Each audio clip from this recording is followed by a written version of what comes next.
Hello everyone, welcome back to my channel. ఈరోజు ఈ వీడియోలో స్ట్రీట్ స్టైల్లో ఎగ్ పన్నీర్ రోల్ని ఎలా చేయాలన్నది ఈ వీడియోలో చూపిస్తున్నాను. చాలా అంటే చాలా సింపుల్ రెసిపీ అండి. ఈ రెసిపీని మనం మార్నింగ్ టైం కిడ్స్కి బ్రేక్ఫాస్ట్లో కూడా ఇవ్వచ్చు, లేదా ఈ డిన్నర్ టైంలో కూడా ఇవ్వచ్చు. చాలా healthy recipe and tasty recipe. So సింపుల్గా మనం ఇంట్లోనే ఇది ఎలా చేయాలన్నది కంప్లీట్గా ఈ వీడియోలో చూపిస్తాను. సో లాస్ట్ వరకు స్కిప్ చేయకుండా చూడండి. సో అలాగే మీకు ఈ వీడియో నచ్చినట్లయితే తప్పకుండా లైక్ చేయడం మాత్రం మర్చిపోకండి. ఇంకా ప్రాసెస్ని అయితే స్టార్ట్ చేసేద్దాం. ఇక్కడ ఒక ప్లేట్లో నేను 1 కప్ వరకు మైదా పిండి తీసుకున్నాను. ఈ మైదా పిండిలో కొద్దిగా ఉప్పు, అలాగే 1.5 స్పూన్ వరకు ఆయిల్ని యాడ్ చేశాను. ఇవన్నీ కూడా బాగా కలిసేలాగా మనం పిండిని కలుపుకోవాలి. ఈ విధంగా పిండిని ఒకసారి ఆయిల్ అంతా కలిసేలా కలుపుకున్న తర్వాత ఇప్పుడు కొద్దిగా వాటర్ని యాడ్ చేసుకుంటూ మనం చపాతీ పిండిని ఏ విధంగా అయితే కలుపుకుంటామో అదే విధంగా పిండిని కలుపుకొని ముద్దలాగా రెడీ చేసుకోవాలి. పిండిని కలుపుకునేటప్పుడు మనకి వాటర్ అనేది ఎక్కువగా అవ్వకుండా కొద్దిగా చూసుకుంటూ కలుపుకోవాలండి. చూడండి, ఈ విధంగా మనకి చపాతీ పిండి ఏ విధంగా అయితే ఉంటుందో అలాగా కొంచెం సాఫ్ట్గా ఉండేలాగా చూసుకోండి. ఇలా కలుపుకున్న తర్వాత దీన్ని మూత పెట్టుకొని ఒక 10 నుంచి 15 నిమిషాల వరకు పక్కన పెట్టేసుకోవాలి. ఇప్పుడు నెక్స్ట్ ప్రాసెస్ని చూద్దాము. ఒక గిన్నె తీసుకోవాలి. అందులోకి ఒక 1/2 టీ స్పూన్ వరకు పసుపు, 1.5 స్పూన్ వరకు కారం వేస్తున్నాను, కొద్దిగా ఉప్పు, అలాగే ఒక 1 స్పూన్ వరకు జీలకర్ర ధనియాల పౌడర్ వేసాను. అలాగే ఒక 1/2 బద్ద వరకు నిమ్మకాయ రసాన్ని పిండుకొని ఇదంతా బాగా కలుపుకోవాలి. ఇలా కలుపుకున్న తర్వాత ఇప్పుడు ఇందులోకి కొద్దిగా పెరుగుని వేసుకోవాలండి. ఇక్కడ నేను ఒక 1/2 కప్ వరకు పెరుగుని యాడ్ చేశాను.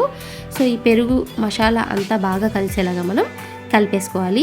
ఈ విధంగా పెరుగు ఎక్కడా గెడ్డలకుండా లేకుండా మనం సాఫ్ట్గా వచ్చేలాగా ఈ విధంగా కలిపేసుకోవాలి. కలుపుకున్న తర్వాత ఇప్పుడు ఇందులోకి పన్నీర్ క్యూబ్స్ ఏవైతే ఉన్నాయో అవన్నీ కూడా ఇందులో యాడ్ చేసుకొని మనం దీన్ని కలుపుకోవాల్సి ఉంటుంది. కానీ కలుపుకునేటప్పుడు జాగ్రత్త అండి, మనకి పన్నీర్ ముక్కలు విడిపోకుండా జాగ్రత్తగా కలుపుకోవాలి. దీన్ని పక్కన పెట్టేసుకోండి. ఇప్పుడు ఇంకొక ప్యాన్ తీసుకోండి. ఇప్పుడు ఇందులోకి 1.5 స్పూన్ వరకు ఆయిల్ వేసిన తర్వాత ఆయిల్ బాగా హీట్ అయిన తర్వాత ఈ పన్నీర్ క్యూబ్స్ ఏవైతే ఉన్నాయో అవన్నీ కూడాను ఆయిల్లో వేసుకొని ఫ్రై చేసుకోవాలి. పన్నీర్ని ఎక్కువసేపు ఫ్రై చేయాల్సిన అవసరం లేదండి. జస్ట్ ఒక 4 to 5 మినిట్స్ వరకు ఫ్రై చేస్తే సరిపోతుంది. అంటే ఆ పన్నీర్లో పచ్చివాసన పోయినంత వరకు మనం దాన్ని ఫ్రై చేసుకుంటే సరిపోతుంది. సో ఎక్కువగా కదపకూడదండి, కదిపితే కనుక పన్నీర్ అన్నవి ముక్కలైపోతాయి. సో జాగ్రత్తగా మెల్లిమెల్లిగా కలుపుకుంటూ పన్నీర్ అలాగే పెరుగు కొంచెం కుక్ అయినంత వరకు మనం దీన్ని ఫ్రై చేసుకోవాలి. ఈ విధంగా ఫ్రై అయిన తర్వాత ఇప్పుడు ఇందులోకి సన్నగా పొడుగా కట్ చేసుకున్న ఆనియన్స్ ఏవైతే ఉన్నాయో అవి ఇందులోకి యాడ్ చేసేసుకోవాలి. అలాగే కొద్దిగా క్యాప్సికమ్ కూడా సన్నగా పొడుగ్గా కట్ చేసుకోండి. ఈ విధంగా వేసుకొని మీకు ఏమైనా ఉప్పు కానీ కారం కానీ తక్కువగా అనిపిస్తే ఈ స్టేజ్లోనే యాడ్ చేసుకొని కలిపేసుకోవాలి. చూడండి, దీన్ని ఎక్కువగా కుక్ చేయకూడదండి. జస్ట్ ఇవి యాడ్ చేసిన తర్వాత 2 to 3 మినిట్స్ వరకు మాత్రమే కుక్ చేయాలి. అంటే ఆనియన్స్ అన్నది మరీ ఫుల్గా కుక్ అవ్వకూడదు. సో ఇలా అయిపోయిన తర్వాత ఇప్పుడు మనం ఇక్కడ మైదా పిండిని మనం చపాతీలా ఎలా ఉన్నాయో అలా ఒత్తుకున్న తర్వాత దానిపైన ఆమ్లెట్ వేసుకొని రెడీ పెట్టుకున్నాను. దీనిపైన ఇప్పుడు మనం ఆల్రెడీ ప్రిపేర్ చేసుకున్న స్టఫ్ ఏదైతే ఉందో దాన్ని ఇందులోకి యాడ్ చేసేసుకోవాలి.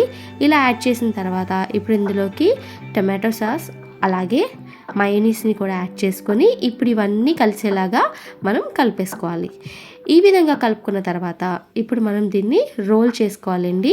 సో రోల్ మెల్లిగా అంతా స్టఫ్ అంతా కూడా లోపల ఉండేలాగా జాగ్రత్తగా మెల్లిగా ఈ విధంగా నేను చూపించిన విధంగా రోల్ చేసేసుకోండి. దీన్ని మనం అల్యూమినియం ఫాయిల్ కానీ లేదా బటర్ పేపర్తో కానీ ఇలాగా ర్యాప్ చేసేసుకుంటే కనుక నీట్గా ఉంటుంది.